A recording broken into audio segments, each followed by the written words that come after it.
con el sismólogo, el director del Servicio Sismológico Nacional, Sergio Barrientos. Sergio, ¿cómo estás? Buenos días, bienvenido a PuraNoticia.cl. ¿Qué tal? Muy buenos días. Sergio, cuéntanos, estábamos conversando recientemente, este terremoto en Rusia es calificado, según la prensa internacional, como uno de los 10 terremotos más grandes de la historia, por este 8.7, ¿cierto? Ahora no hay víctimas fatales, y esta zona, en relación en Rusia, ¿a cuál se parece más o menos a zonas chilenas? ¿Puede ser como el norte chileno, por la lejanía? ¿Cómo se puede hacer un comparativo entre ese sector y Chile? Bueno, depende de cómo uno lo considere. Esta zona es muy inhóspita, es muy helada, muy fría, así es que es aislada, no hay mucha gente que viva en ese lugar, de modo que yo diría que más bien desde esa perspectiva es más bien como el extremo sur de Chile, el extremo más bien como Tierra del Fuego, mirando hacia, una cosa hacia así. el mar, digamos, mirando hacia el Pacífico, ¿no es cierto? Las islas del sur de Chile que miran hacia el Pacífico, que son más bien, la población no es muy densa en esa región. Esta región ha sido sometida a terremotos en el pasado.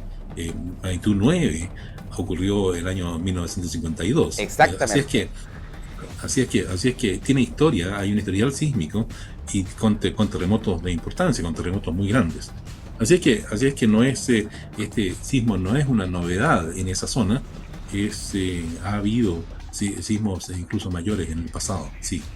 Ahora, Sergio, ¿y la profundidad de este terremoto que sacudió justamente Rusia tampoco es tan profunda, ¿cierto? Es correcto, claro, no es una profundidad específica, ¿Ya? porque el plano que se rompe, el plano que se activa de la falla, es decir, no hay que olvidar que esto es la subducción de una placa bajo la otra, al igual que ocurre en Chile, en el caso de la placa de Nazca bajo la placa sudamericana.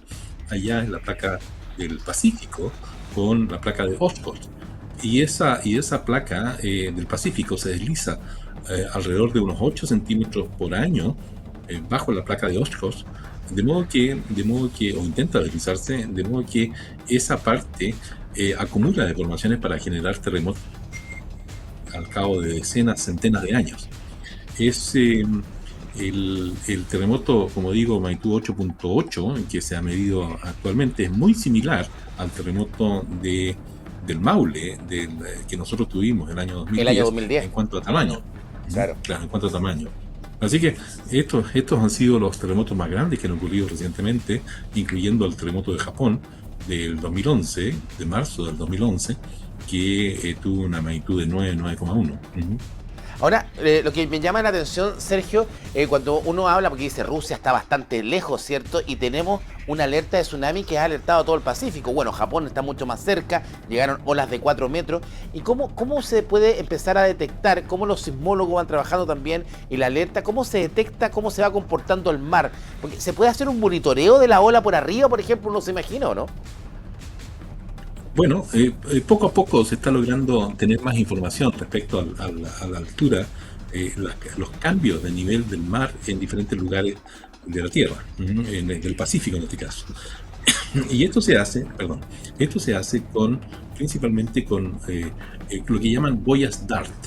Y estas son medidores de presión de la columna de agua que está sobre el sensor, y estos sensores están ubicados en varios lugares donde hay justamente zonas sismogénicas, donde ocurren grandes terremotos. Entonces es posible ir a las páginas donde estos niveles son publicados, y uno puede ver la variación de la altura de la columna de agua en centímetros o en metros en algunos casos, si es que la amplitud es muy grande, cómo este se va desplazando en el Pacífico. Pero además, yo diría que uno puede incluir el hecho de las estaciones sismológicas que detectan el terremoto, que pueden calcular, con cuyos datos se puede calcular el tamaño y la extensión de dónde están ocurriendo estos temblores, dónde ocurren las réplicas, y con eso uno sabe el área de ruptura. Ya se pueden hacer modelos de la ruptura de la falla que se activó bastante buenos.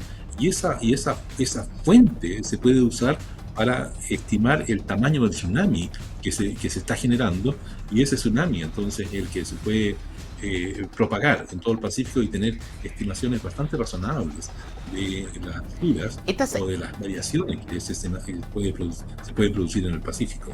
¿Te acuerdas, Sergio, que estas mismas boyas son las que teníamos en Chile, que le teníamos con problemas? Teníamos boyas con problemas, ¿cierto?, en cierta parte de nuestra costa, ¿no?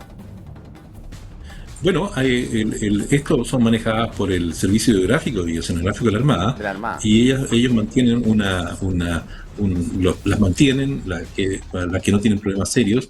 Muchas veces nos han contado que las boyas se rompen producto de que hay algunas, digamos, como están amarradas al sensor, se rompen porque muchos buques o barcos se enganchan en estas boyas y las tiran más allá de lo que pueden soportar. Entonces hay de repente problemas de esa naturaleza. Pero yo sé que esas boyas sirven mucho, de modo que tratan de ser mantenidas y entregando datos de la manera más frecuente posible. Exactamente. Estamos junto a Sergio Barrientos, director del Centro Sismológico Nacional, justamente conversando sobre este terremoto, uno de los más grandes de la historia. Cuando hablamos de terremoto más grande de la historia, tú lo hablabas muy bien, Sergio, en esta zona rusa donde se produjo el terremoto 8.7, 8.8 que hablamos de este día martes. El año 52 estaba un terremoto grado 9, ¿cierto? Aproximadamente 75 años. Cuando tú, hace unos meses atrás, conversábamos con Puranoticia.cl, nos daba una entrevista, justamente hablábamos de la posibilidad de un gran terremoto en el norte del país, justamente por esta liberación de energía de tantos años. Es más o menos un gran terremoto cada 100 años en esta zona donde se producen grandes sismos, ¿no? Bueno, es cierto, es una buena estimación. Depende mucho de la velocidad de convergencia de la placa, de ambas placas, ¿no? Cuál es la tasa con la cual se acumula esta deformación equivalente en desplazamiento, digamos, ¿no? Y esto entonces, en el caso de Chile, estamos hablando del orden de 100, 120, 150 años en una región determinada.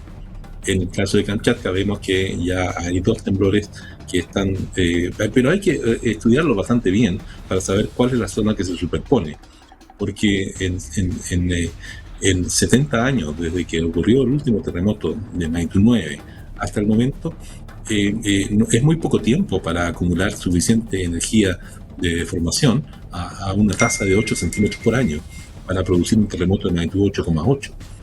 Entonces probablemente haya zonas que están superpuestas, pero hay otras que no.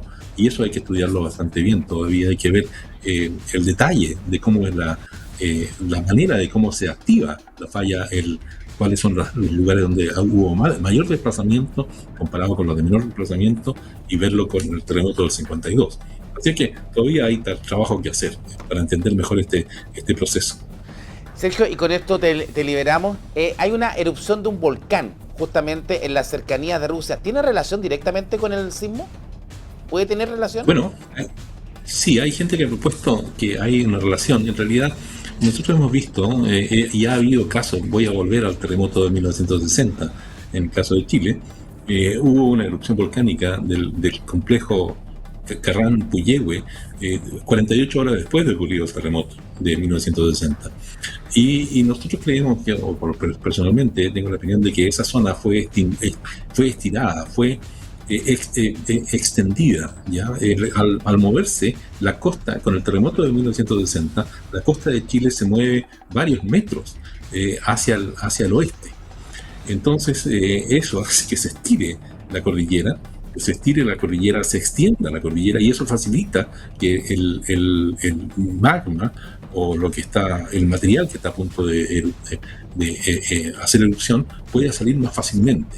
Así es que podría existir una conexión entre ambos fenómenos, ya que el terremoto es lo suficientemente grande en el caso de Kamchatka como para producir esta extensión de la zona donde están ubicados los volcanes. Entonces todavía queda por hacer algunas estimaciones, queda por estudiarlo, pero pero no es el primer caso, de modo que uno pensaría que podría ser, en el caso de que los volcanes estén a punto de hacer erupción, esto sea un gatillante, ¿no? O sea, facilita entonces el ascenso del magma. Ok, Sergio, muchas gracias por este contacto. Esperar con la tranquilidad las próximas horas y estar muy atento a lo que dicen nuestras autoridades, si hay que evacuar efectivamente, si se baja esta alerta de tsunami o se mantiene, para estar atento. Muchas gracias, Sergio. Muy bien, gracias a ustedes. Hasta luego.